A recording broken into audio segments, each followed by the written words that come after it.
Hello everybody, मैं 9th class का student हूँ और मैं आज हमारे जो एसएसटी का हिस्ट्री का चैप्टर है द फ्रेंच रेवोल्यूशन वो आपको पढ़ाऊँगा। और इस चैप्टर को मैं आपको एक स्टोरी लाइन में बताऊँगा क्योंकि ज़्यादातर बच्चों को हिस्ट्री पसंद नहीं आती क्योंकि उसमें डेट्स ही डेट्स होती है। तो आप लोगों से मैं ये कहूँगा कि आप मेरी इस चैप्टर का जो प्रेजेंटेशन है उसको सिर्फ स्टोरी लाइन में समझें और डेट्स अगर याद नहीं भी होती तो आप डेट्स को ध्यान ना दें। वैसे भी मैं आपको बता दूंगा डेट्स, अगर याद होती है तो बहुत अच्छी बात है, नहीं तो कोई नहीं, सिर्फ आप स्टोरी याद रखें। तो चैप्टर हम अपना स्टार्ट करते हैं द फ्रेंच रिवॉल्यूशन। तो आप सब ने चेन्नई एक्सप्रेस मूवी तो देखी ही होगी सारे लोगों ने। वो मूवी स्टार्ट होती है एक फ्लैशबैक में, उसमें दिखाया जाता है कि जो शाहरुख खान होता है वो हमला कर रहा होता है दुश्मनों पे। तो वैसे ही जो हमारी एनसीईआरटी है उसने हमें ये चैप्टर एक फ्लैशबैक के तौर पे दिया है, जिसमें उसने पहले एक इवेंट बताया है 14 जुलाई 1789 को जो हुआ था। उस इवेंट को मैं आप लोगों को समझाता हूँ। डेट्स अगर याद ना हो तो कोई बात नहीं, सिर्फ स्टोरी याद रखना और आपको इसे पढ़ने में मज़ा आएगा। तो 14 जुलाई की सुबह को क्या होता है, जो शहर होता है पेरिस, जैसे हमारे इंडिया में दिल्ली मुंबई ऐसे शहर है, वैसे ही फ्रांस का एक शहर है पेरिस। उस शहर में उस वक्त सिचुएशन कुछ ऐसी बनी हुई थी कि लोग भूखे मर रहे थे, बहुत ज़्यादा खाने का वहाँ पे अकाल पड़ा हुआ था। और कि हम ये लेटर इस चैप्टर में पढ़ेंगे कि किसी वजह से राजा को आदेश देना पड़ता है कि अपने सैनिकों को कि जाओ पेरिस शहर में चले जाओ और वहाँ पे जाके जो दंगे हो रहे हैं उन सबको संभालो। ऐसा राजा को आदेश देना पड़ता है। ये हमें पढ़ेंगे लास्ट में कि ऐसा वो आदेश क्यों देता है। और लोग सोचते हैं कि राजा ने जब सैनिकों को भेज दिया अब उनसे लड़ना पड़ेगा। तो पेरिस शहर में 7,000 लोग इकट्ठे होते हैं और वो 7,000 लोग इकट्ठे होने के बाद सिपाहियों से लड़ने के लिए हथियार ढूंढते हैं। जो गवर्नमेंट की बिल्डिंग होती है, ऑफिस होते हैं, उन सबको तोड़ते हैं, वहाँ से हथियार देते हैं। और एक बेस्टाइल फोर्ट था जहाँ पे कैद खाना था फ्रांस का, वहाँ उसको तोड़ते हैं। 7,000 महिलाएं और पुरुष सब मिलके, और वहाँ पे जितने भी कैदी थे उन सबको छुड़ा देते हैं। और मज़े की बात यह है कि वो जो फोर्ट था बेस्टाइल प्रिजन, वहाँ सिर्फ 7 कैदी थे और जो ये भीड़ थी ये वहाँ के कमांडर को भी मार देते हैं, जो वहाँ का जनरल कमांडर होता है। और फिर क्या करते हैं, वो जो वेस्टाइल किला था उसको तोड़ तोड़ के उसके जो सरिया था, मार्बल था, जो भी अच्छी चीज़ें थी उसको मार्केट में बेचते हैं। अब आप लोगों से क्वेश्चन कि लोगों ने, चलो राजा से लोगों को हो सकता है कोई दिक्कत हो, राजा ने उस किले को क्यों तोड़ा, किले से क्या दिक्कत हो सकती है राजा को? कोई बताना चाहेगा? हाँ बताओ बेटा। सर क्योंकि उस किले में बम बारूद जैसी चीजें थी जिससे राजा बहुत शक्तिशाली था। अच्छा, तो चीजों को तबाह करना चाहते थे। और कोई? अब मैं आपको एक कॉमेडी एग्जांपल से इसे समझाता हूँ। मान लीजिए आप गली में क्रिकेट खेल रहे हैं और किसी की कार खड़ी हुई है। वो अंकल आपको मना करते हैं, कार में बॉल लग जाएगी, इस वजह से आपको खेलने नहीं देते। आपको गुस्सा उन अंकल के प्रति है और कई बार ऐसा भी हो सकता है कि वो आपसे बॉल छीन के चले जाए। तो अब अंकल की तो रिस्पेक्ट करनी पड़ेगी आपको, अंकल को कुछ नहीं कह सकते। आप क्या देखोगे, उनकी कार खड़ी है, जिस दिन ज़्यादा गुस्सा आता है आप उनकी कार के शीशे पे बॉल मार देते हो। तो जनता ने वो जो वेस्टाइल का किला था उसको एक अत्याचारी राजा का सिंबल समझा और इस वजह से उसको तोड़ तोड़ के नस्तिनाबूद कर दिया पूरी तरीके से। ये था 1789 का इवेंट। और अब आप लोगों के मन में बहुत सारा क्वेश्चन होगा कि जनता ने राजा का किला क्यों तोड़ा, राजा ने क्यों भेजा। तो उस सबको समझने के लिए हमें ये समझना पड़ेगा कि फ्रेंच सोसाइटी उस वक्त थी कैसी। तो पहले हम राजा के बारे में कुछ पढ़ेंगे। जो राजा था, राजा का नाम था लुईस 16। 1774 में उसको राजगद्दी मिलती है फ्रांस की। और जो आपने बोरबॉन बिस्किट खाया है, जो आज बोरबॉन बिस्किट मिलता है, राजा उसी बोरबॉन फैमिली से बिलोंग करता था। और उस बिस्किट को नाम भी उसी लिए दिया गया है कि एक रॉयल फैमिली का टैग है वो फ्रांस की। और राजा की जो शादी होती है वो एक ऑस्ट्रियन प्रिंसेस से होती है, ऑस्ट्रेलियन नहीं ऑस्ट्रियन, फ्रांस के ही बाजू में था। उसका नाम था मैरिया एंटोनेट। और एक सबसे इम्पॉर्टेंट चीज़ कि जो राजा था, जब वो राजा बना 1774 में, तो जब भी राजा बनते हैं एक राजकोष मिलता है, खजाना मिलता है पूरा राजा को। राजा को जो मिला लुईस 16 को, उसको खजाना मिला खाली। और इसके बहुत सारे कारण थे राजा को खजाना खाली मिलने के। पहला कारण, जो फ्रांस था वो उस समय बहुत ज़्यादा लंबे समय से युद्ध लड़ रहा था, और उस वक्त युद्ध लड़ने के लिए ऐसा तो था नहीं कि ईंट पत्थर से आप मार दोगे सिर्फ लड़ लोगे। उसके लिए प्रॉपर आपको शूज़ चाहिए रहेंगे, यूनिफॉर्म सिस्टम रहेगा पूरा, उसके लिए गन्स चाहिए होगी, सबका खर्चा बहुत लंबे समय से युद्ध में। और युद्ध से ऐसा है कि आपने 1 लाख का बम बनाया, उसको फोड़ दिया, 4 लोग मर गए, लेकिन आपको उससे कुछ फ़ायदा हुआ?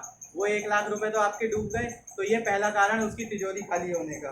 दूसरा कारण, उसका एक वर्सेल्स एक शहर है, एक और शहर है फ्रांस में ही, वहाँ पे एक बहुत ही भव्य पैलेस था राजा का, उसका नाम नहीं दिया है, उसको पैलेस ऑफ वर्सेल्स नाम से ही जाना जाता है। उस पैलेस का जो वो था मेंटेनेंस, उसमें ही राजा का बहुत सारा पैसा चला जाता है। जैसे कि हमारा संसद भवन, वो इतना भव्य है और बहुत अच्छा है, लेकिन करोड़ों रुपए उसका साल का मेंटेनेंस का ही खर्चा चला जाता है। अब तीसरा कारण, जो फ्रांस था वो ब्रिटेन, उसका अमेरिका का बहुत अच्छा दोस्त था, और अमेरिका को उस समय ब्रिटेन ने अपनी कॉलोनी बना रखा था। अब फ्रांस जब उसका दोस्त था तो दोस्त कहने से नहीं होगा, दोस्ती निभानी भी पड़ेगी। तो फ्रांस ने अमेरिका की मदद की थी। जो फ्रांस था उसने, फ्रांस था अमेरिका का दुश्मन, ये रहा फ्रांस, इधर है ब्रिटेन और यहाँ है अमेरिका। अब फ्रांस इसकी मदद कर रहा था अमेरिका की ब्रिटेन से आज़ादी लेने के लिए। अब ब्रिटेन फ्रांस का भी दुश्मन, अमेरिका का भी दुश्मन, और दुश्मन का दुश्मन हो गया दोस्त। तो ये दोनों एक साथ मिल गए, और फिर फ्रांस ने अमेरिका की 13 कॉलोनी को ब्रिटेन से आज़ादी दिलवाई। और आपने स्टैचू ऑफ लिबर्टी का नाम सुना है? जो स्टैचू ऑफ लिबर्टी है, ये भी फ्रांस के द्वारा ही गिफ्ट किया गया है अमेरिका को।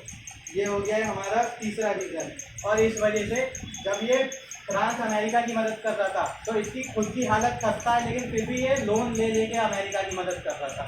इसके ऊपर 2 बिलियन से भी ज़्यादा का लोन हो चुका था, और जो कर्जदार थे जिनसे इसने लोन लिया था वो 10% से भी ज़्यादा सालाना ब्याज इनके ऊपर चार्ज कर रहे थे। इसके अलावा जो रेगुलर एक्सपेंसेस होते थे आर्मी को मेंटेन करने का, उस वर्साइल्स पैलेस को, और भी अदर एक्सपेंसेस, उसकी वजह से भी राजा की जो तिजोरी थी वो खाली हो गई। तो ये सारे रीजंस थे राजा की तिजोरी को खाली करने का। अब जब तिजोरी खाली हुई है तो राजा को उसे भरना भी पड़ेगा। अब फ्रेंच सोसाइटी, अभी हमने सिर्फ ये रीज़न पढ़े, अब हम समझेंगे फ्रेंच सोसाइटी कैसी थी उस वक्त। जैसे हमारी इंडियन सोसाइटी थी, ब्राह्मण्स ने ही डिवाइड किया था, ब्राह्मण्स में, उसके बाद नीचे क्षत्रिय आते थे, फिर आते थे शूद्र, और उसके बाद नहीं वैश्य और शूद्र, ऐसे 4 क्लास में डिवाइड कर रखा था। ऐसे ही जो फ्रांस में सोसाइटी थी वो 3 क्लास में डिवाइड थी। पहले क्लर्जी, यानी जो चर्च की पावर जिनके हाथ में होती थी, जो फादर होते थे, वो क्लर्जी क्लास में फर्स्ट स्टेज में। सेकेंड, राजा रजवाड़े जो होते थे वो नोबल्स में आते थे, जो राजा और उनसे जुड़े हुए उनके रिश्तेदार होते थे। थर्ड स्टेज में बाकी सारी सोसाइटी, लैंडलेस लेबर होते थे, गरीब मजदूर, किसान, लॉयर, ये सारे डॉक्टर, ये सब आ जाते थे तीसरी सोसाइटी में। ऐसे था। और मज़े की बात कि जो क्लर्जी थे, नोबल थे, ये जन्म से ही कुछ अधिकार को एंजॉय करते थे, जैसे कि इन्हें टैक्स नहीं देना होगा, टैक्स सिर्फ थर्ड स्टेट देता था। उसके बाद ये फ्यूडल सोसाइटी बोला जाता है, इंग्लिश में, आप लोग तो हिंदी में पढ़ रहे हैं। फ्यूडल सोसाइटी का मतलब है जैसे कि एक राजा है, राजा ने सेंटर में पावर अपनी जमा कर रखी है, कुछ स्टेट उसने इधर बांट दिया, कुछ बांट दिया फ्रांस में, कुछ यहाँ, और ऐसे करके अलग अलग जगह सामंतवाद होते थे। एक सामंत को अपॉइंट कर दिया, यहाँ से टैक्स इकट्ठा करके वो राजा को देगा। ऐसी फ्यूडल सोसाइटी थी, और एक के पास ज़्यादा ज़मीन होती थी और लोग उसकी ज़मीन पे काम करते थे। ऐसा एक ऊंच नीच वाला सिस्टम था फ्रांस में। और उसके बाद 2 तरीके के वहाँ पे टैक्स लगाए जाते थे, एक था टैक्स और एक टेक्स। आपको ये पता चल गया होगा कि जो टैक्स था वो सिर्फ थर्ड स्टेट देता था, यानी राजा और पंडित, वहाँ के जो फादर थे, उनको छोड़ के जितने भी लोग थे वो सब टैक्स देते थे, थर्ड स्टेट के लोग। और टैक्स 2 तरीके के थे, एक टैक्स था और एक टेक्स था। टैक्स और एक टेक्स। ये जो टैक्स था ये चर्च के द्वारा लगाया जाता था, जो होता था 1/10, यानी अगर किसी किसान ने 100 किलो गेहूं प्रोड्यूस किया है तो उसे 10 किलो चर्च को देना पड़ेगा। और ये जो टेक्स था ये डायरेक्ट राजा के द्वारा लगाया जाता था, ये बदलता रहता था, और इसका कोई रिकॉर्ड नहीं है परमानेंट, ये बदलता रहता था। और इसके अलावा भी कई अदर टैक्स होते थे, जैसे तंबाकू पे टैक्स होता था, नमक पे टैक्स होता था। तो ये 3-4 तरीके के टैक्स थे। और उस वक्त फ्रांस में जो भुखमरी वाली, अब हमने वो इवेंट पढ़ लिया 14 जुलाई का, अब हम ये समझ रहे हैं कि वो ऐसा हुआ कि उसके पीछे की पूरी कहानी, ये सारा टैक्स भी आपको समझ आ गया। उसके बाद हम पढ़ेंगे स्ट्रगल टू सर्वाइव, यानी जीने के लिए लोगों को संघर्ष करना पड़ता था, सबसिस्टेंस क्राइसिस वाली सिचुएशन थी। इस सिचुएशन को ऐसे बताया गया है जहाँ पे आपके जो जिंदगी जीने के जो सबसे ज़्यादा मूलभूत अधिकार हैं वो खतरे में होते हैं। ऐसी सिचुएशन को सबसिस्टेंस क्राइसिस बोला जाता है। जैसे कि वहाँ पे सबसिस्टेंस क्राइसिस क्यों आई? फ्रांस में 1715 में ये क्रांति 1789 को शुरू हुई थी। 1715 में वहाँ की पॉपुलेशन थी 23 मिलियन और वो पॉपुलेशन 1789 में आते आते 28 मिलियन हो गई। अब इतने सालों में 5 मिलियन, आज हम देखते हैं कि साल में ही करोड़ों की जनसंख्या बढ़ जाती है, लेकिन उस वक्त इतनी जनसंख्या बढ़ना भी बहुत ज़्यादा था। और इस वजह से अब आप लोग सोचो कि वहाँ पे भुखमरी जैसी सिचुएशन क्यों आई। अब कुछ लोग सोच सकते हैं ज़्यादा लोग पैदा हुए, ज़्यादा बर्थडे आएंगे, ज़्यादा पार्टी देनी पड़ेगी, इस वजह से ज़्यादा खाना खाने लगे, तो ऐसा भी एक रीज़न समझ सकते हैं कॉमेडी वे में। उसके बाद अब जब रैपिड इंक्रीज़ हुआ, अब जब जनसंख्या बढ़ी तो खाने की डिमांड भी बढ़ी। वहाँ लोग जब ज़्यादा आया तो वो खाना भी मांगेंगे, और जब खाना ज़्यादा मांग रहे हैं लेकिन प्रोड्यूस कम हो रहा है, इस वजह से प्राइस बढ़ेगा। जैसे कि हमारे पास एक पेन है, खरीदने वाले 10 है, तो एक बोलेगा मैं 15 में खरीद लूँगा, दूसरा कहेगा मैं 20 में खरीद लूँगा। ऐसे क्या होगा, जब पॉपुलेशन ज़्यादा है तो जो प्रोडक्ट है उसका जो प्राइस है वो भी बढ़ जाएगा। इस वजह से जो अमीर लोग होते थे वो अपने घरों में खाना इकट्ठा कर करके रख लेते थे, और लोग देख रहे थे कि इसके पास खाना बर्बाद हो जा रहा है, सड़ जा रहा है, और हमारे घर में लोग भूख के कारण मर जा रहे हैं। ये सबसिस्टेंस क्राइसिस की सिचुएशन। और कुछ नेचुरल फैक्टर थे, जैसे सूखा पड़ जाना, बर्फ़ के ओले पड़ जाना, उससे फसल खराब हो जाती थी। तो इस वजह से जो वो थी वहाँ पे सबसिस्टेंस क्राइसिस वाली सिचुएशन डेवलप हो गई। और स्टेपल डाइट, जैसे हम लोग यहाँ पे बहुत तरीके के व्यंजन हैं हमारे पास खाने के लिए, यहाँ पे हमारे पास खाने के लिए बहुत तरीके के व्यंजन होते हैं, लेकिन फ्रांस में उस वक्त सिर्फ ब्रेड, जिसका कोई हमें टेस्ट पसंद नहीं आता, वो भी खाने के लिए लोग तरस जाते थे, वहाँ भूख से मर रहे थे उस वक्त। और इससे क्या हुआ, जो फ्यूडल सिस्टम में जो सामंतवाद के अंडर जो लोग काम करते थे, फूड की प्राइस बढ़ी लेकिन उनकी सैलरी नहीं बढ़ी, तो इससे उनकी रियल वेज कम हो गई। जैसे 10 साल पहले 1 लाख रुपए में हम पूरा घर बना सकते थे, लेकिन आज 10 साल बाद उस 1 लाख रुपए की वैल्यू बहुत गिर गई है। आज कुछ भी नहीं हो सकता, सीमेंट का ही खर्चा निकल जाता है इसमें। उसके बाद ये सारी सिचुएशन थी सबसिस्टेंस क्राइसिस की। और इसी बीच क्या होता है, अब राजा ने क्या सोचा था कि वो टैक्स बढ़ाएगा किसके ऊपर, थर्ड स्टेट के ऊपर। थर्ड स्टेट बेचारा फुल परेशान। ये क्लर्जी नोबल को टैक्स मिल जाता है कि उनसे ही क्लर्जी को चर्च को 100 का 10% टैक्स मिलता है। नोबल राजा जो थे वो भी अच्छी जिंदगी जी रहे थे। खतरे में थी थर्ड स्टेट क्लास, जो थर्ड स्टेट था वो खतरे में था पूरा। उसके बाद एक growing middle class envisages end to privileges, यानी अब ये जो थर्ड स्टेट थे ना, इनमें से ही कुछ लोग दौलत कमाते हैं बहुत ज़्यादा, और वो दौलत कमाते हैं तो ऐसा पैसे तो आप खाओगे नहीं, पैसे को कहीं इन्वेस्ट करोगे, तो उन्होंने अपने आप को एजुकेट कराने में इस पैसे को इन्वेस्ट किया।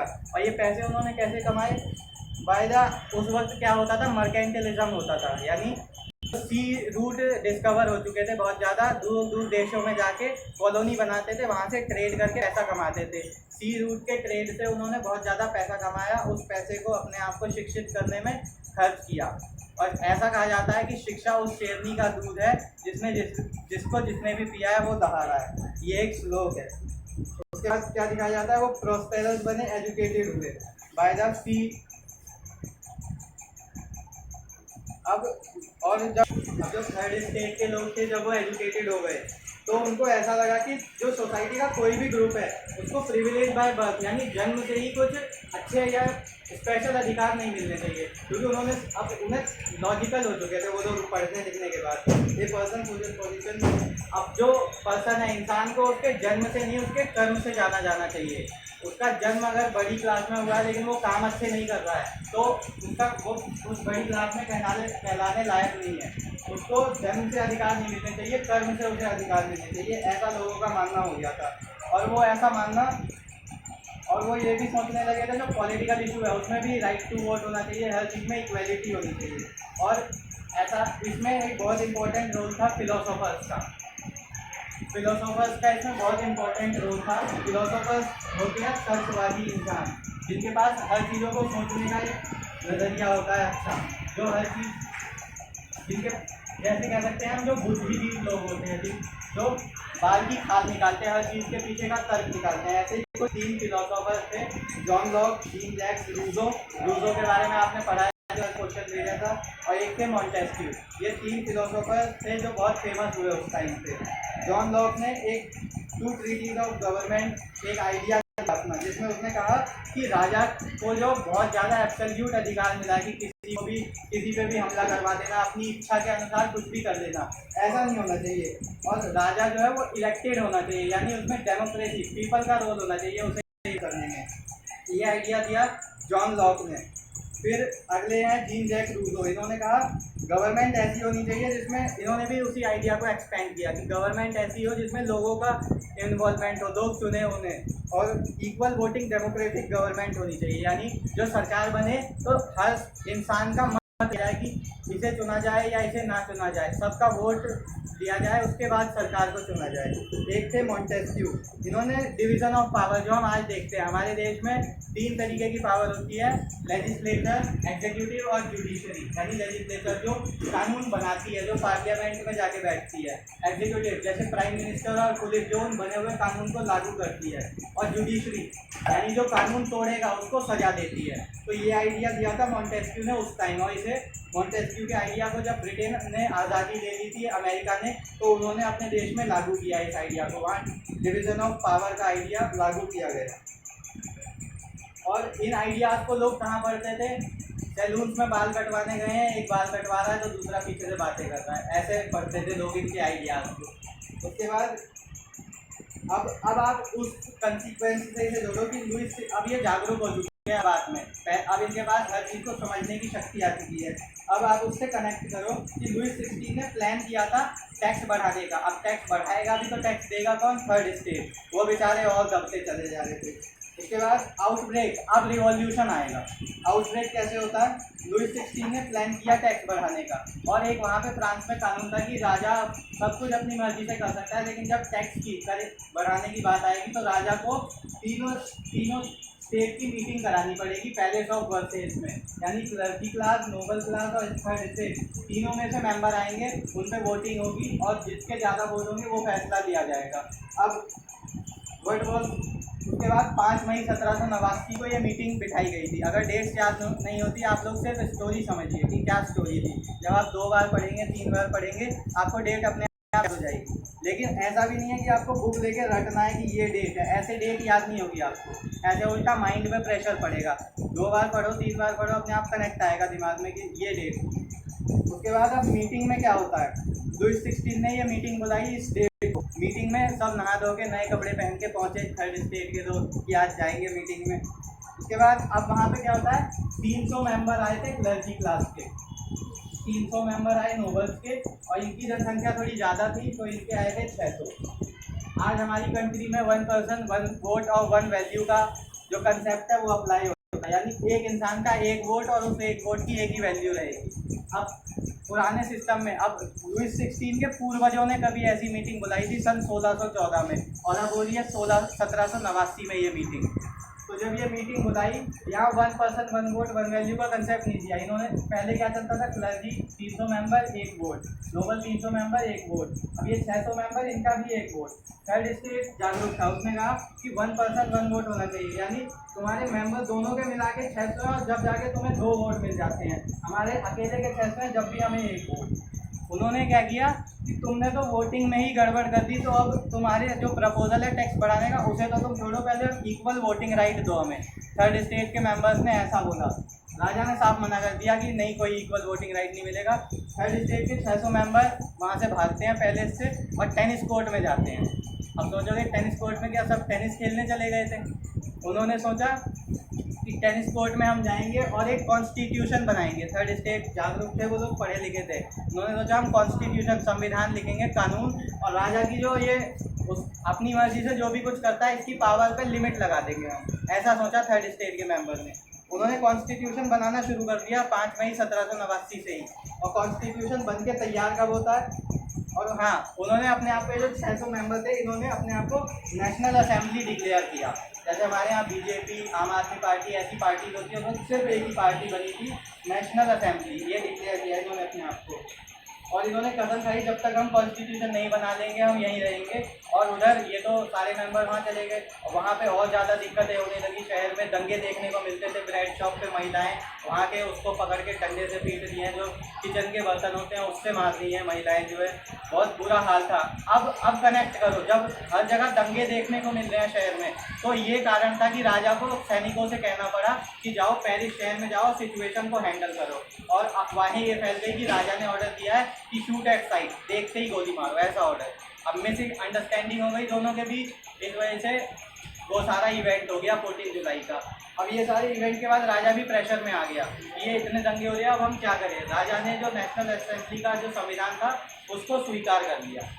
उसको स्वीकार करने के बाद ये सारे दंगे थोड़े शांत हुए और अब जो फ्रांस था, फ्रांस बन गया constitutional monarchy, monarchial form of government, यानी जहाँ पे राजा रहता है एक देश में। एक होता है डेमोक्रेसी, जहाँ जो इलेक्टेड पर्सन है वो लोगों के द्वारा चुना गया होगा। आप लोग बताओ कि हमारा जो इंडिया है वो मोनार्कियल फॉर्म ऑफ गवर्नमेंट है या डेमोक्रेटिक फॉर्म ऑफ गवर्नमेंट है?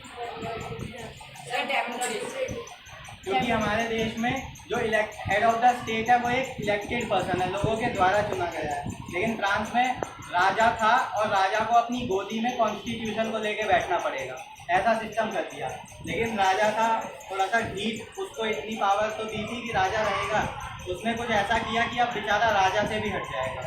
अब क्या होता है, राजा ने सोचा वो जो कॉन्स्टिट्यूशन उन्होंने उसको राजा को दिया, राजा ने सोचा कि पहले मेरे पास इतनी ज़्यादा पावर हुआ करती थी, ये नेशनल असेंबली में आके मेरी सारी पावर ले दी, कुछ ऐसा करता हूँ कि ये जो नेशनल असेंबली है इसे ही हटा दिया जाए। राजा ने क्या किया, अब आप उससे कनेक्ट करो जो ऑस्ट्रियन प्रिंसेस थी मैरिया एंटोनेट, राजा का ससुराल है वो।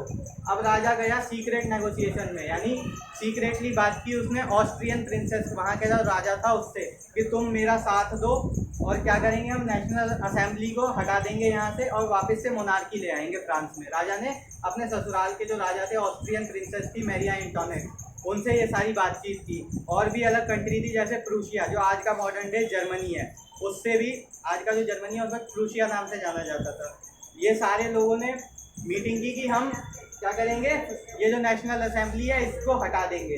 अब नेशनल असेंबली इनसे 9-2-11, इनसे 2 कदम आगे थी। उन्होंने गुप्तचर फैला रखे थे चारों ओर। उन्होंने क्या किया, उनके गुप्तचरों ने बता दिया कि भाई राजा ऐसा ऐसा प्लान कर रहा है, अभी समझ जाओ, नहीं तो कहीं पता पड़े जो इलेक्ट होके आए हो डूब जाएगी तुम्हारी सरकार। अब उन्होंने वोटिंग की, 1792 में वोटिंग होती है नेशनल असेंबली की, वॉर डिक्लेयर कर दिया।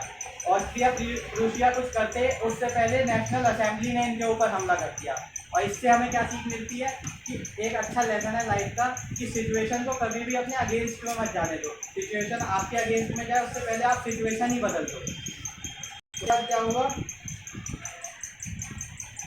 और ये एक चीज़ और बीच में स्किप हो गया पॉइंट, ये जो नोबल और क्लर्जी क्लास थे इसमें से 2 लोग थे, मिराबियो और अबेसियस। एक क्लर्जी क्लास से थे, एक नोबल क्लास से थे। इन्होंने थर्ड स्टेट का साथ दिया था कॉन्स्टिट्यूशन बनाने में, इसलिए जो फ्रांस के लोग थे वो कुछ नोबल और क्लर्जी के रिस्पेक्ट करते थे। आगे जो सेकंड चैप्टर है रशियन रेवोल्यूशन, उसमें किसान नहीं करते थे क्योंकि वहाँ पे अलग ही सिस्टम था, वो आप आगे पढ़ोगे।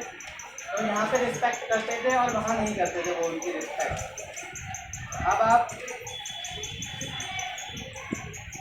अब कंट्री साइड यानी गांव में क्या इवेंट हो रहे थे उस वक्त, गांव में ये इवेंट थे कि गांव में भी दंगे हो रहे थे। कॉन्स्टिट्यूशन बनने से पहले की बात है, गांव में भी उन लोगों में अफवाह फैल गई कि राजा ने बोला कि जो बड़े ज़मींदार है वो आग लगा देंगे जाके लोगों की। अब जब ये कॉन्स्टिट्यूशन बना तो सिर्फ राजा की पावर को लिमिट नहीं किया, जो क्लर्जी क्लास थी ये जो टैक्स लगाती थी 1/10 वाला, इसको उन्होंने बैन कर दिया कि ये टैक्स अब नहीं लगाया जाएगा। और उसके बाद क्या हुआ, टेथिस वर अबॉलिश, यानी ये जो टेथिस टैक्स था इसको अबॉलिश कर दिया गया फ्रांस में। अब हम ये पढ़ेंगे, France become a constitutional monarchy, यानी फ्रांस जो था अब एक कॉन्स्टिट्यूशनल मोनार्की बन चुका था, कॉन्स्टिट्यूशन और वो। लेकिन जब वो सीक्रेट नेगोशिएशन में गया तो फ्रांस बन गया एक रिपब्लिक, यानी राजा उन्होंने उसको हरा दिया ऑस्ट्रिया और प्रूशिया को। जो वो थी नेशनल असेंबली, उसमें क्या किया, पहले ही गुप्तचरों से पता करके उनके अगेंस्ट में वॉर के लिए वोटिंग की और उनको हरा दिया। ऑस्ट्रिया और प्रूशिया को इन लोगों ने हरा भी दिया। और इस चैप्टर में देखोगे कि हर चीज़ को नाम बड़ी आसानी से मिल गया। जैसे फ्रांस का नेशनल एंथम है वर्सेज, तो उस वक्त जब वो लड़ने जा रहे थे ऑस्ट्रिया प्रूशिया से, तो एक शहर है वर्सेज, अभी जो हमने वर्सेज का पहले पढ़ा था, उस जगह से जा रहे थे, तो उनका नेशनल एंथम भी वर्सेज ही हो गया। और एक एमसीक्यू में क्वेश्चन बन जाता है कि वर्सेज जो था उसे किसने बनाया था, तो उसका नाम है रॉगेट डे लिजल। इसने वहाँ का जो नेशनल एंथम है वो कंपोज किया था, और ये उस शहर से इसे गाते हुए जा रहे थे। अब राजा ने जो ये हरकत की थी, उन्होंने कहा पहले इन्हें संभालते हैं, राजा तुम बैठे रहो, तुम्हें बाद में देखेंगे तुम्हारा क्या करना है। उसके बाद क्या हुआ, war against Austria and Prussia आपने पढ़ा। उसके बाद द रेवोल्यूशनरी वॉर्स। अब इन वॉर्स से क्या हुआ, वॉर्स का वही है, बम बनाया, फोड़ा, लड़ाई करी, पैसा नहीं आया और गरीबी आ गई और खाने की दिक्कत फ्रांस में। और जब पुरुष जो थे वो लड़ने में व्यस्त थे, तो महिलाओं को अपने बच्चों को पालना, दूसरे घरों में जाके काम करना, ऐसी दिक्कतों का सामना करना पड़ रहा था उस वक्त। और ऐसा देखा जाता है जो हमारी सोसाइटी है एक पैट्रियार्कल सोसाइटी है, यानी पुरुष प्रधान सोसाइटी। पुरुष को ज़्यादा अधिकार दिया जाता है, महिला को थोड़ा नीचे समझा जाता है। उस वक्त भी क्या था, जो पुरुष थे उनकी सैलरी से कम ही सैलरी दी जाती थी महिलाओं को। और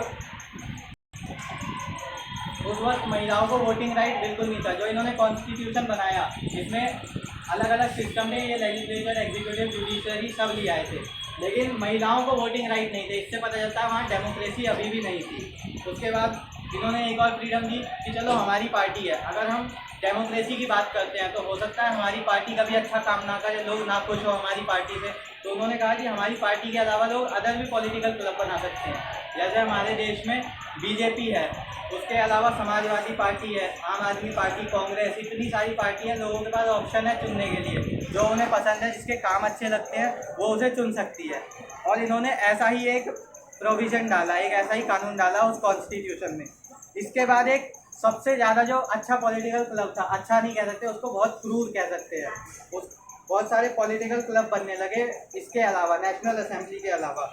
एक जो, और इसमें फिर नाम दे दिया एक आसान, एक सेंट जैकब नाम के एक प्रीस्ट थे। एक जो सबसे ज़्यादा अच्छा पॉलिटिकल क्लब था वो था जैकोबिन क्लब, और इसको नाम कैसे मिला, एक सेंट जैकब नाम के प्रीस्ट थे, उनके नाम पे ही अपने क्लब का नाम दे दिया जैकोबिन क्लब।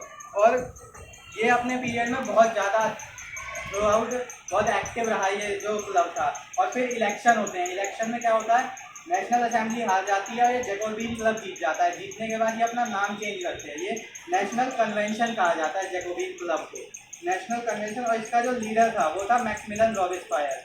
ये नाम आपको याद करना ही पड़ेगा क्योंकि ये बहुत इंपॉर्टेंट पर्सन है। इसने जो पॉलिसी अपनाई लोगों को सजा देने की, वो बहुत ही ज़्यादा आतंकवाद जो हम नाम सुनते हैं टेररिज्म, वो इसी के पीरियड से इवॉल्व हुआ है। ऐसा माना जाता है कि आतंकवाद की जो रूट कॉज है वो इसी के रूल के अंदर में है। उसके बाद इसमें हम पढ़ेंगे, इसमें जो मेंबर्स थे नेशनल असेंबली के, जो मेंबर्स थे वो पढ़े लिखे और थोड़े से ऊंचे लोग थे, जो पैसा कमा चुके थे, जो प्रॉस्पेरस हो चुके थे। लेकिन जैकोबिन क्लब में सारा लोअर स्ट्रेटा, जूते बनाने वाले, केक बेकरी शॉप के मालिक, जितना भी गरीब स्ट्रेटा था सोसाइटी का, वो सारा जैकोबिन क्लब के अंडर में आता था। और इसका लीडर कौन बना, लीडर को भी उन्होंने नहीं चुना था, अपने लीडर को उन्होंने नहीं चुना था। मैक्सिमिलियन रॉबिस्पायर अपने आप हाथ जोड़ के हाँ मैं लीडर बन गया, ऐसे करके आ गया और लीडर बन गया। उसके बाद कुछ कपड़े पहनने का भी अलग ढंग था। जैसे हम देखेंगे इसमें आपकी बुक में एक फ़ोटो दिया है, एक आदमी लंबे वाले जूते पहन के बैठा है फर्स्ट पेज पे, और एक जो वो है हाथ जोड़ के खड़ा है उसके सामने। तो इनका कपड़े पहनने का स्टाइल भी अलग। ये छोटे जूते पहनते थे, जैकोबिन क्लब के मालिक थे, क्योंकि ये दिखाना चाहते थे कि हम उनकी तरह क्रूर नहीं है हम, और लॉन्ग स्ट्रिप्ड पैंट्स पहनते थे, और वो पहनते थे लंबे वाले जूते। इसमें एक टर्म है डोज विदाउट नी ब्रीचेस, यानी इन्हें डोज विदाउट नी ब्रीचेस, जो लंबे वाले जूते नहीं पहनते थे। ये उनका पहनने का तरीका था, अपने आप को अलग दिखाते थे उन लोगों से। उसके बाद समर इवेंट ऑफ समर 92 क्या होता है, अब राजा की थोड़ी सी खबर ली जाएगी। समर 92 में क्या होता है, उसने नेशनल असेंबली ने राजा को कुछ नहीं कहा था, सिर्फ उन्होंने उसको ही हरा दिया था, ऑस्ट्रिया प्रूशिया को कुछ टेरिटरी ले ली थी उसकी। लेकिन जो जैकोबिन क्लब था उन्होंने देखा कि बेचारे हमारे जो लोग हैं ये भूखे मर रहे हैं, इतनी दिक्कत है जो राजा है ये अभी भी आराम से बैठा है। तो क्या होता है, सन 1792 में जैकोबिन ने प्लान किया राजा के किले पे हमला करने का, उसको कैद करने का। तो जो अब जो उसमें नहीं था, वो पहले वाले किले में नहीं था, उसका जो घर था वो था फोर्ट ऑफ ट्यूलेरिस, ये उसके किले का नाम था। वहाँ के गार्ड को मारा जैकोबिन क्लब के लोगों ने, राजा को अरेस्ट किया और उसके ऊपर वोटिंग की उस असेंबली में कि राजा को क्या सजा दी जानी चाहिए। क्या होता है, वोटिंग होती है और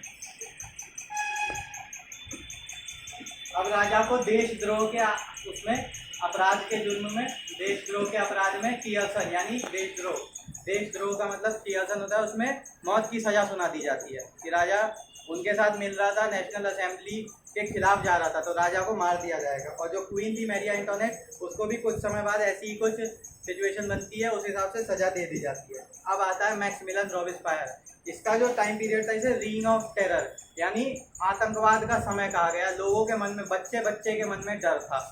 क्या होता है इस पीरियड में, इसका पीरियड ज़्यादा बड़ा नहीं था, सिर्फ 1 साल का पीरियड था और इसे ही रीन ऑफ टेरर बोला गया। रॉबिस्पायर ने कुछ ऐसी पॉलिसी अडॉप्ट की कंट्रोल और पनिशमेंट की, लोगों को कंट्रोल करने की और पनिशमेंट की। अब वो पॉलिसी आप सुनिए।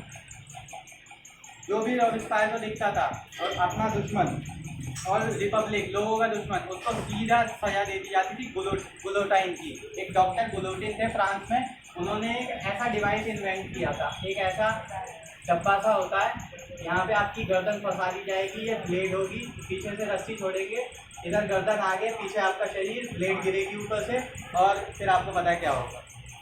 ये गुलोटाइन डिवाइस था ताकि लोगों को फांसी ना दी जाए, जल्दी जल्दी लोगों को मार दिया जाए। वो किस किस को मारता था, लोगों को मारता था जो उसके खिलाफ आवाज़ उठाते थे किसी फैसले से, जो उसके खुद के पार्टी के मेंबर थे उनको मार देता था, जो उसके ओपिनियन से अलग सोचते थे, जो सोचते थे नहीं इसका ये जो बात करने का तरीका है ये थोड़ा अजीब है और ये जो कानून बना रहा है ये थोड़ा अजीब है, ऐसा जो लोग सोचते थे उनको भी मार देता था। और पहले अरेस्ट करता था, इम्प्रिजन कैद, और 1-2 दिन बाद ट्रायल के बाद इसी तरीके से उसको पंचनामा कर दिया जाता था। उसकी कुछ पॉलिसी मैं आपको बताता हूँ, जैसे कि मैक्सिमम सीलिंग ऑन वेजेस। ये कह दिया कि किसान जो अब फसल बेचेंगे इसी रेट पे बेचेंगे, और किसानों को फोर्स किया जाता था कि तुम आर्मी को अपनी जो फसलें हैं वो ज़बरदस्ती बेचो, और एक प्राइस फिक्स कर दिया। किसान घाटा होता था वो भी ना खुश, लेकिन अगर कुछ कहते तो गुलोटाइन से उसे गुलोटाइन कर दिया जाता था। उसके बाद पीजेंट को ट्रांसपोर्ट करने के लिए आर्मी को फोर्स किया जाता था एक फिक्स प्राइस पे।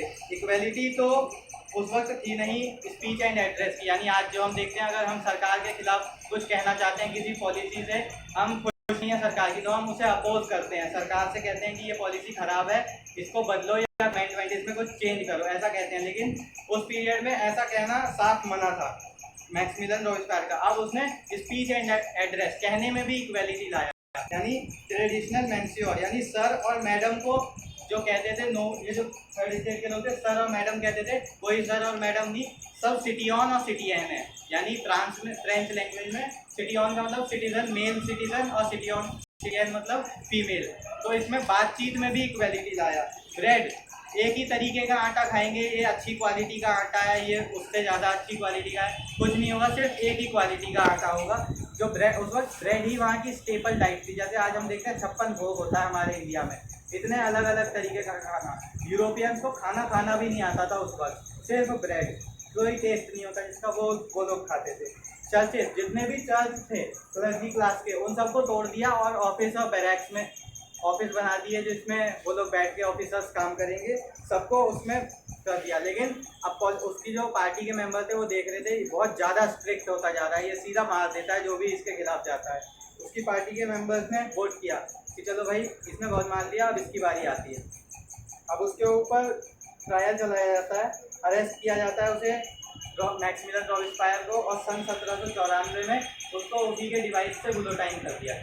तो ये पीरियड था मैक्सिमिलियन रॉबिस्पायर का। अब आगे की, अब इससे आपने देखा इस वक्त अब जैकोबिन क्लब का लीडर जब मर चुका है तो राजा के मरते ही जो उसकी सेना है वो कुछ नहीं कर पाती। चेस में भी ऐसे ही होता है, चेस जो एक गेम है उसमें सेना कुछ नहीं कर पाती, अगर राजा मर जाता है पूरा गेम खत्म। तो इसमें क्या देखा हमने, उस वक्त जो क्लब था जैकोबिन क्लब, उसका लीडर जब मर चुका था तो इंस्टेबिलिटी आ गई, पॉलिटिकल इंस्टेबिलिटी, यानी अब कोई लीड करने वाला नहीं था देश को उस वक्त। लेकिन पावर ऐसा है कि पावर कभी खाली नहीं रहती, अगर आज कोई गिरा है तो दूसरा जरूर उठेगा।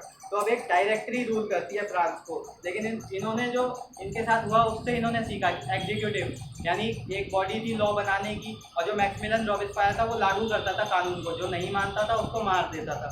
उन्होंने सोचा जब लागू करने की पावर एक इंसान के हाथ में रहेगी तो वो आतंक मचा देगा। उन्होंने 5 मेंबर की बनाई, ये जो पूरी बॉडी थी 5 मेंबर की एग्जीक्यूटिव बॉडी बनाई, लेकिन उसमें भी इंस्टेबिलिटी थी। न्यू कॉन्स्टिट्यूशन, फिर कॉन्स्टिट्यूशन यानी संविधान बनाया उन्होंने। और इसमें जो नॉन प्रॉपर्टी जैकोबिन क्लब जब बना था तो इसमें सारे लोअर स्ट्रेटा था सोसाइटी का, सारे गरीब लोग थे ज़्यादातर। इन्होंने इक्वल वोटिंग राइट दिया था। जो नेशनल असेंबली थी उसने एक्टिव और पैसिव सिटीजन का कंसेप्ट, ये एक बीच में स्किप हो गया था। उन्होंने एक कंसेप्ट दिया था एक्टिव और पैसिव सिटीजन का, यानी वोटिंग राइट सिर्फ एक्टिव सिटीजन को मिलेगा, यानी 25 साल से ऊपर के लोग जो इतना टैक्स देते हैं, जो टैक्स किसी लेबर के, किसी मजदूर के 3 दिन की जो उसकी इनकम होती है उसके बराबर है, जो इतना टैक्स देते हैं उनको वोटिंग राइट बस। और महिलाओं को नहीं था उसमें भी वोटिंग राइट। और बाकी बच्चे और जो 25 साल से कम या जो फिर गरीब थे जो टैक्स नहीं दे पाते थे वो सारे आ गए पैसिव सिटीजन में, यानी उन्हें वोटिंग राइट नहीं दिया जाता था। और जब जैकोबिन क्लब पावर में आया तो ये खुद जब छोटे उससे उठ के आया था तो इन्होंने क्या किया, सबको वोटिंग राइट दे दिया।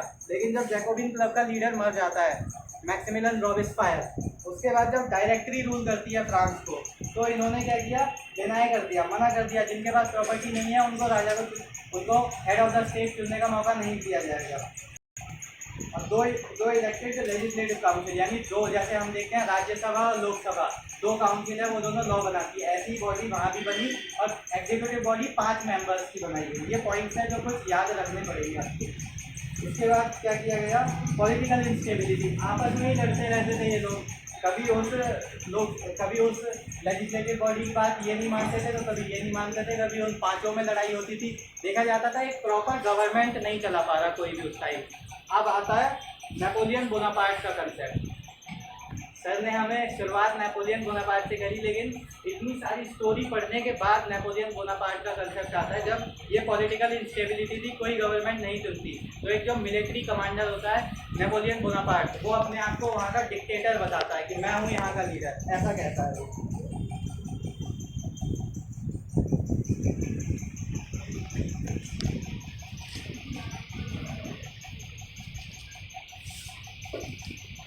उसने बताया अपने आप को फ्रांस का डिक्टेटर, और उसने अपनी जो नेबरिंग अड़ोस पड़ोस के जो यूरोपियन कंट्रीज थी उन पर कब्जा किया। सन 1804 में वो पावर में आता है, अपने आप को डिक्टेटर समझता है। और जितने भी अलग पोस्ट थी उसमें, और जो भी उसने कन्फर किया था उसमें अपने फैमिली मेम्बर्स को बिठा देता है, उनको जगह दे देता है। नेपोलियन को लेकिन नेपोलियन को एक मॉडर्नाइजर की तरह देखा गया, क्योंकि वो बहुत सारे सिस्टम लाया था, जैसे कि लॉज लाया प्राइवेट प्रॉपर्टी के ऊपर, प्राइवेट प्रॉपर्टी की प्रोटेक्शन के लिए वो लॉज लेकर आया। उसके बाद डेसिमल सिस्टम लाया था। उस वक्त एक सिस्टम था 6 रुपये 50 पैसे का सामान हुआ, चलो 7 रुपये दे दो, अगर नहीं गरीब है सामने वाला तो वो डर के दे के चला ही जाता था। लेकिन नेपोलियन लाया डेसिमल सिस्टम, 6 रुपये 50 पैसे है तो इतने ही देने हैं आपको, और डेसिमल सिस्टम लाया। और भी बहुत सारे सिस्टम थे नेपोलियन के द्वारा, और लोग उसे पसंद करते थे नेपोलियन बोनापार्ट को। नेपोलियन को एक लिबरेटर की तरह देखा गया जो लोगों के लिए आज़ादी लेकर आएगा। लेकिन नेपोलियन जहाँ जहाँ जाता था वहाँ वो कब्जा करता था। लोग चाहते थे कि हाँ नेपोलियन आए और यहाँ हमें भी मॉडर्नाइज करे, हमारी जो जगह है वहाँ पे भी ऐसे सिस्टम लाए जिससे हमें इक्वलिटी मिल जाए, ऐसा नेपोलियन को लोग समझते थे। बाद में लोगों को पता चला कि ये आ रहा है और ये तो अकेला ही लीडर बन के बैठा है। अब हमारे यहाँ क्या होता है, हर 5 साल में गवर्नमेंट बदलती है, हमारा ऑप्शन है अलग अलग गवर्नमेंट को चुनने का। लेकिन नेपोलियन जहाँ गया वही एक लीडर था, और आधे लोगों को पसंद नहीं आता था, आधे को पसंद आता था, लीडर तो वही बन के रहेगा, ऐसा था। लेकिन वो कन्फर करना चाहता था, वो अपने सोचता था लिबनश्रम का आइडिया सोचता था वो, यानी जितनी ज़्यादा टेरिटरी होगी उतना ज़्यादा उसका फ्रांस बढ़ जाएगा, उतना ज़्यादा उसके पास रिसोर्सेज आ जाएंगे। यानी अगर उसने यहाँ की ज़मीन ले ली, हो सकता है वहाँ कोल की माइन हो, वहाँ से कोल प्रोड्यूस होगा, फ्रांस की जो इकोनॉमी है वो डेवलप होगी, फ्रांस में पैसा आएगा, ऐसा उसने सोचा। लेकिन युद्ध करते करते वाटरलू की एक लड़ाई होती है 1815 में, उसमें वो हार जाता है अदर यूरोपियन कंट्रीज से। जैसे वो कंट्रीज थी रशिया हो गई, ऐसी रशिया मेन कंट्री माना जाता है क्योंकि रशिया से आता है, और रशिया से हारता क्यों है, रशिया को उसकी लोकेशन का फ़ायदा मिलता है। जैसे इधर फ्रांस है अगर, और यहाँ पे रशिया है, तो रशिया पहले तो बहुत बड़ा था, उस वक्त यूक्रेन, पार्ट्स ऑफ पोलैंड, उसके बाद अज़रबैजान और बहुत सारे ऐसे छोटे छोटी कंट्रीज थे जो आज सेपरेट हो चुके हैं, लेकिन उस वक्त सोवियत रशिया था पूरे रशियन एम्पायर बहुत बड़ा था, सार निकोलस के अंडर में। ये तो बाद की है। और जब ये इस तरफ गया तो रशिया में बहुत ज़्यादा ठंड पड़ती है, बहुत ज़्यादा हार्श विंटर होता है वहाँ। यहाँ से ये लोग गए, अब ये लोग वो पहले लड़े नहीं इनसे, पहले वो लोग पीछे खिसकते चले गए, और क्या हुआ, ये जैसे जैसे अंदर गए, इनके रिसोर्सेज जो थे, जो इनके खाने पीने की चीज़ें थी, संसाधन सारे खत्म हो गए। जब इनके खत्म हुए, ये वापस भागे पीछे की तरफ। अब रशिया इनके ऊपर हमला करता है और फिर रशिया इन्हें हरा देता है वाटरलू की लड़ाई में। और सेम उनको जो वर्ल्ड वॉर होता है, वर्ल्ड वॉर में भी सेम फ़ायदा मिलता है रशिया को उसकी लोकेशन का। अब ऐसे जो नेपोलियन बोनापार्ट था ये हार गया, लेकिन यहाँ पे फ्रांस जो था वो रिवॉल्यूशन खत्म नहीं, हराया किसने, जर्मनी ने, ऑस्ट्रिया ने, इन सारी कंट्रीज ने हराया। अब जब ये लीडर था ये हार गया, वहाँ पे क्या था, अभी भी मोनार्की थी, तो क्या हुआ, गोल गोल पानी, इतना पानी गोल गोल रानी करके सब वहीं आ गया। मोनार्की थी, राजा था, राजा से पॉलिटिकल पार्टी आई, डिक्टेटर आया, राजा रजवाड़ों ने इसे हराया, फिर राजा आ गए अब फ्रांस पे। अब ये चैप्टर यहाँ खत्म नहीं होता, ये चैप्टर 10th में होता है कंटिन्यू, यहीं से ये चैप्टर यहाँ पे हमें एनसीईआरटी ने छोड़ दिया है, और 10th में यहीं से चैप्टर दोबारा स्टार्ट होगा, वहाँ हम इसके आगे की स्टोरी पढ़ेंगे। तो आप सबने सुनी, आप ही के बीच में से एक स्टूडेंट जिसका नाम है शम्मी चौधरी, उन्होंने पूरी कहानी, लगभग 40 मिनट की कहानी में इस चैप्टर को कवर किया, पूरी स्टोरी बताई, किस तरह सीख सकते हो, ये चैप्टर किस तरह से था। क्योंकि बहुत बच्चों को समस्या आती है कि कहाँ से शुरू करें और कहाँ से पढ़ें। एनसीईआरटी में ये जो चैप्टर डिटेल से बता रखा है, एकदम शॉर्ट में 40 मिनट में करके दिखाया है ये। तो सभी क्लैप कीजिए स्टूडेंट के लिए।